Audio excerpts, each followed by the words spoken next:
we've talked about the tree of life, where we have these different groups, the bacteria, the archaea, and the eukaryotes, and we talked about their relatedness. We talked about how there are many species within each of these domains, and we talked about how bacteria is a very, very diverse group of organisms. But how do we actually identify a bacterium to the species level? So if we're outside and we find some bacterium in the soil, then how do we figure out what this is? You know, there are a number of different ways to do that, some more difficult than others. Now, previously, before the 1900s, scientists could look at an organism under the microscope. So it's easy to tell, a bacillus shape from a coccus shape, or a dicoccus shape from, a vibrio shape. It should be a little bit more bent. Like that. But beyond that, and the size of the cells, it could be pretty difficult to put cells that you're seeing under the microscope into different groups of organisms. What else can you do? Besides looking under the microscope, you could, so that size and shape of cells. So you could also look at the size and the shape and the texture, as we talked about in lab,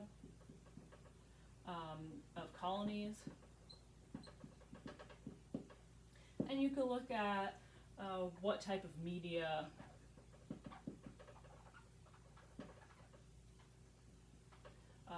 these organisms could grow on. But it was pretty difficult to actually identify an organism to the species level. Again, because there weren't that many identifying characteristics. Oh, another one is motility.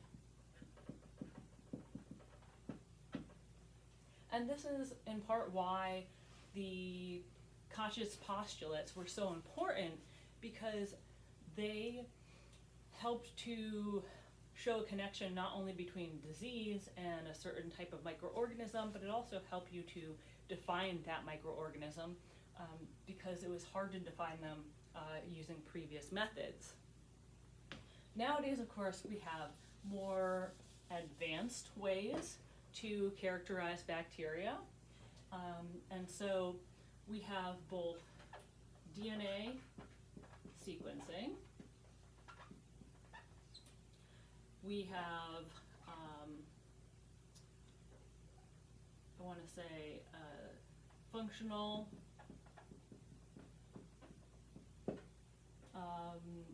bioinformatics,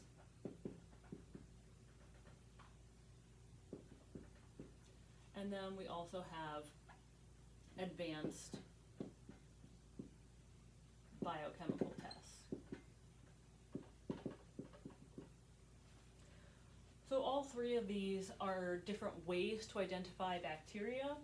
Usually you're only going to use one of them. The most common method for identifying a particular bacterium or for characterizing a group of bacteria from a sample is to use DNA sequencing, and we'll talk about that in a couple minutes. I did want to talk about advanced biochemical tests and functional bioinformatics. So the advanced biochemical tests are somewhat similar to what scientists had used in the past to look at the substrates that a strain could live off of, that an organism could metabolize,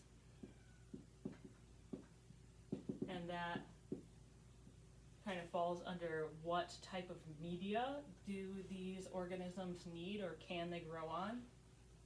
But then we could look at a lot of other things now as well. So we could look at things like the pH, we could look at the temperature, and the growth at different pHs and different temperatures. We could look at facultative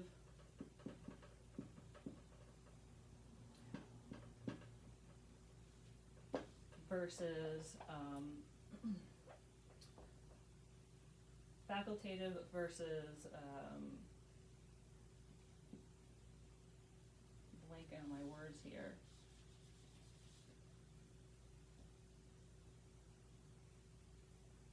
Oh, facultative versus obligate. And we could talk about this in terms of air, and then aerobes, or aerobes versus anaerobes. But we could also talk about this in terms of other substrates. So do these have to be provided with organic carbon? Or can they be provided with other carbon sources, such as carbon dioxide? Same thing with nitrogen.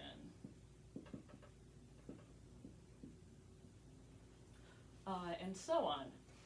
So why this is possible, and the reason why this is possible now, it kind of seems like something that could have been done in the past, perhaps, at least some of these, but this is very streamlined now, where you have certain systems and machines where you could buy a plate that has 96 wells, so there are 96 little circles across this entire plate, and so I'm just going to draw an arrow there, and you put your bacterium in each and every one of them, and each well has a different substrate or a different a different carbon source, etc., and then you could do 96 tests all at the same time. And you actually put this into a machine. Well, you could do it in a regular incubator, but you could also put it into a machine where it monitors every well automatically, and then there's a color change if the strain is going to grow in that well. So then again, you have 96 tests being done at once, 96 different biochemical tests, and this is also, they have ones not only can a bacterium use a certain substrate, but they also have tests for what is the bacterium producing. So you could also say substrates and products. So this is really useful, and things like this are also used for determining what type of pathogen people might be infected with. So again, those are the advanced biochemical tests, and we'll talk about some of these in lab. Now, I also put functional bioinformatics up here, and this is a really interesting, fast-growing field, and this includes things like the proteome, or the transcriptome.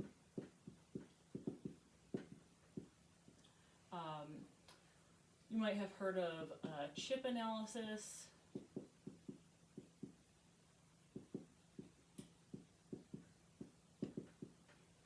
All of these things are going to explore what genes and proteins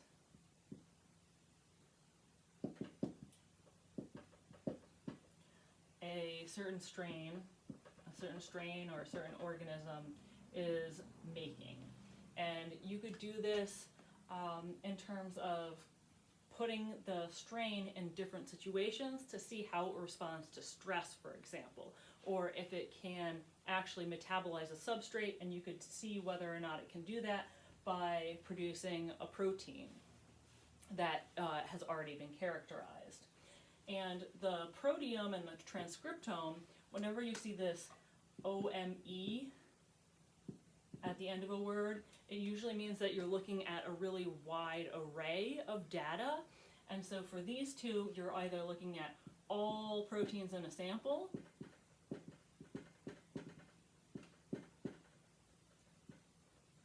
or all of the transcripts, all the mRNA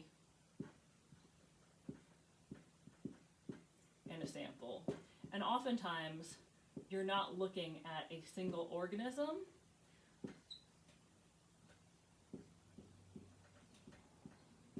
You're looking at all of the bacteria that you have found in a soil sample, or all of the mRNA that you could extract from 10 mils of seawater, something like that. So again, you get a lot of data from these types of analyses, but then it's difficult to analyze it. You have to make sure that you're looking at bacterial RNA, mRNA. You need to make sure that you don't contaminate and that you're not finding things that were just on the researcher's skin, for example. And just because you find mRNA from a certain bacterium being produced in these samples, was it just a fluke? Did that bacteria just land there because of some bird flying overhead that shed some bacteria? Or does it actually belong there? Is it often found in the environment? So you definitely need to do replicates of these experiments. So finally, the gold standard still for identifying bacteria is through DNA sequencing. DNA sequencing is, of course, finding the sequence of DNA in the genome. But normally, we don't sequence the entire genome of a bacterium because although it's gotten much cheaper, it's still expensive. So currently, you could get a genome sequence for just a couple of dollars, probably maybe $10 or $20 per genome, but you have to do it in bulk. So it's not like anyone could just go out and have a bacterial genome sequenced. You would need to be in a lab and get together with a bunch of other people who also want bacterial genomes sequenced. And this also can take a lot of time, and again, you have a lot of data then, and more data is not always good. So if you're just looking at a particular bacterium in lab and you don't need to know everything about it right away, you just want to confirm whether it's the bacterium that you were looking for, then you will sequence either something called the 16S sequence or housekeeping genes. And I think that I mentioned these previously, but I just want to emphasize it. So the 16S sequence is a sequence in the genome of the bacterium. This gets a little confusing though, because the 16S sequence is actually coding for parts in the ribosome. So if you recall, our ribosome looks something like this. And we have the different sites on the ribosome. We have the large subunit, we have the small subunit. And I explained to a couple people in office hours as well as in lab that the names of the large unit and the small subunit, we usually give them numbers, and the numbers don't add up and they don't necessarily always make sense. And we're going to we're going to add on to that even more because the 16S is actually a piece of the ribosome. So the ribosome is made up of both RNA and protein. So the RNA is RNA. So if you think of like DNA but single-stranded, but it's double-stranded in certain areas. So obviously this is not the exact sequence or the exact structure of the ribosome, but you get the idea. So there's a lot of RNA, and the RNA is actually doing the enzymatic reactions in the ribosome. But in addition to RNA, you also have proteins that are in here. And the proteins mostly help to stabilize the structure so that it doesn't fall apart. So again, the blue is RNA, and it's called rRNA, rRNA, and the smaller r is for ribosomal.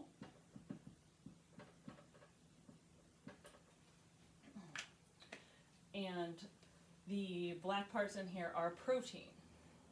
Now, the rRNA is made up of multiple parts, and you could separate them out into little chunks or segments, and then you can go through this procedure to get this number, which is a measurement of how dense this subunit is and the shape of it, and the overall weight, I believe, as well.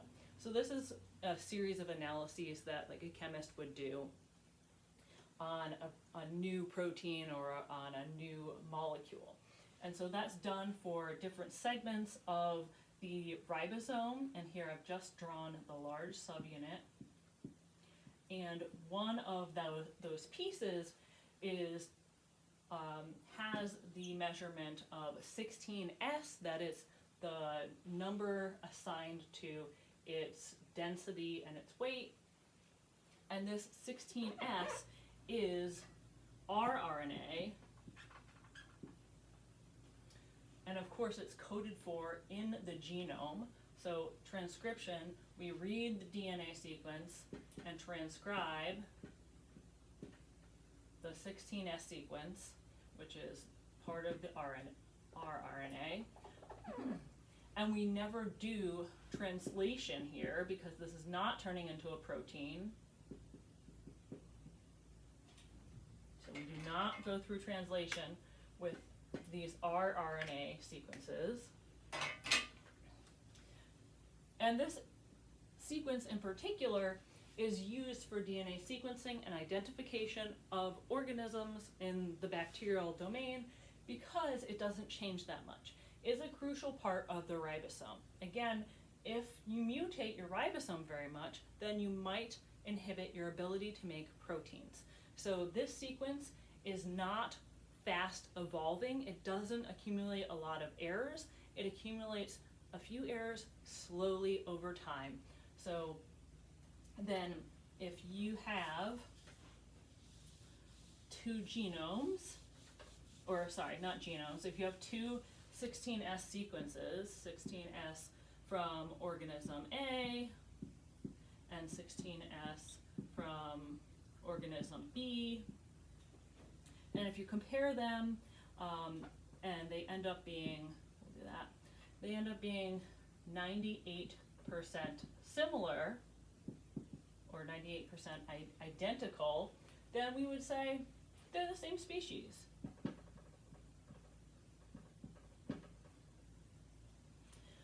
If they're less than 98%, then they are different species. And this number, actually, different people end up using a different number, which is not so great. I think more recently it's more accepted to use a higher number, like 99%, because this is a pretty slowly evolving gene. But it's usually something like 98, 99% identity is needed for them to be called the same species. Now, this is a great method because you can use this for any bacterium. Every single bacterium has 16S, and most bacteria do not have mutations in a certain region of 16S where we use, which we use for primers. So if you're familiar with PCR, which we'll talk about later in the course probably, then the primers need to be the same. You can't have any mutations in the primers, and for 16S, usually we don't see mutations in that region. However, this is a very slowly evolving gene. So what if some bacterium was adapting to a new environment and not that much time had passed, but there was really strong selection on that bacteria and it changed the other part of its genome? So this is why we tend to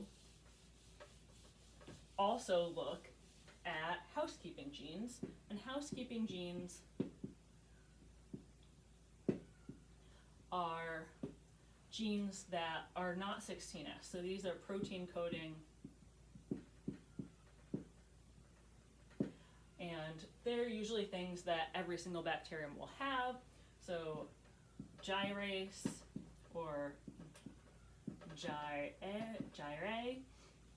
is one of the genes, which is a housekeeping gene. Again, most bacteria have this gene, but it evolves a little bit more quickly than 16S because while it's still detrimental to have a non-functional or less functional gyrase, it's not as crucial. So you still need to copy your DNA, but maybe you could copy your DNA a little less efficiently, and that wouldn't change the competitiveness of the cell very much. If you change the 16S and change the way you make proteins, then that definitely would change the competitiveness of the cell. Another gene is RPOB, and in general there are a couple of genes for common metabolic pathways and again just the normal metabolism of the cell, but not the ribosome. So we will say in general replication and common metabolic tasks. And so again, those housekeeping genes will show any evolution that's slightly faster.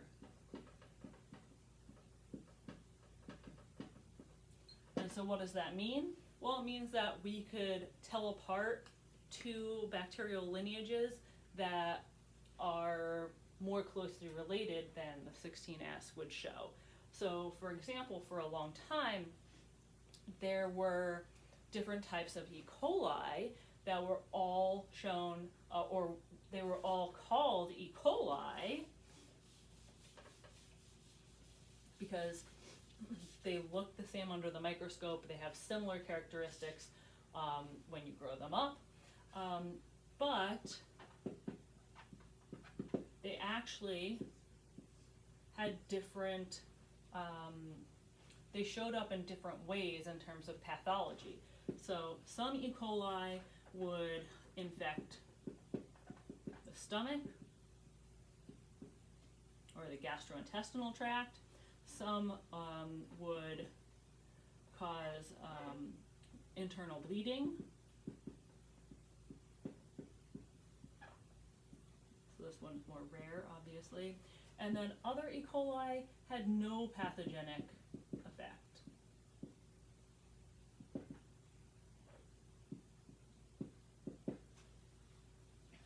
And these were all called E. coli, but they weren't the same exact cells. They were from different lineages. They had, I think, 98% similarity in the 16S, I believe.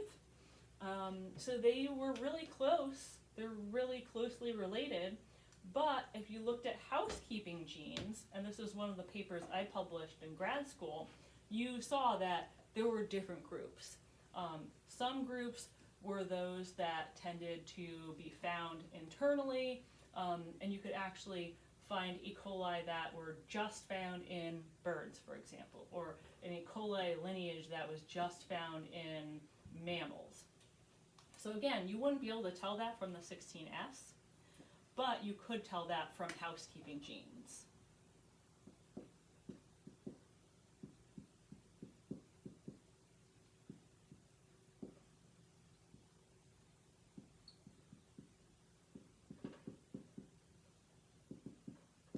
It's kind of like if you have friends who are twins, and maybe it's really difficult to tell from far away which one is which, but if you get up close and you look at their face in particular, then you would be able to tell them apart. So that's the difference between, so looking at like their full body from far away versus their face up close, this is the difference between looking at the 16S versus the housekeeping genes.